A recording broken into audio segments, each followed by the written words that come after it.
Good evening. In the 80s, Sydney's monorail was a modern marvel, but nearly a quarter of a century later, it's reached the end of the line. The state government will tear it down after buying the metro company.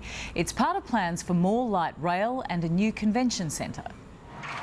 The monorail, 3.6 kilometres of controversy. It once made history. It's now set to become history following today's announcement. The monorail's been around for 20 years and many argue that its use-by date has arrived.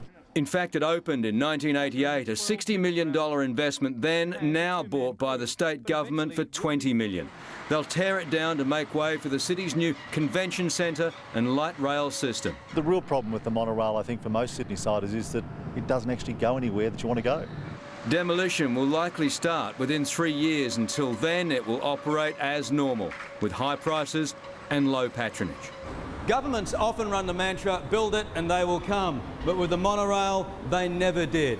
Passengers now are mostly tourists and the numbers fell well below the original expectations.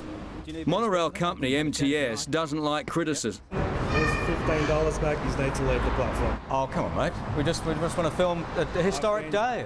But the critics have been around since it has. The monorail is the most offensive structure. That's young councillor Clover Moore. Today's news was a long time coming. It's been an intrusive, ineffective transport system. As well as the monorail, the buyout deal also picks up the existing Sydney light rail. It will not be touched. And Chris Reason joins us live from Darling Harbour. Chris, will there be a replacement?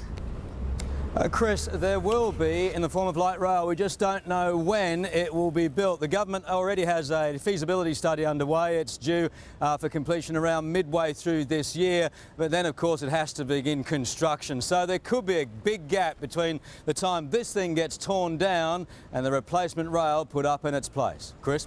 Thanks, Chris. Chris Reason there at Darling Harbour.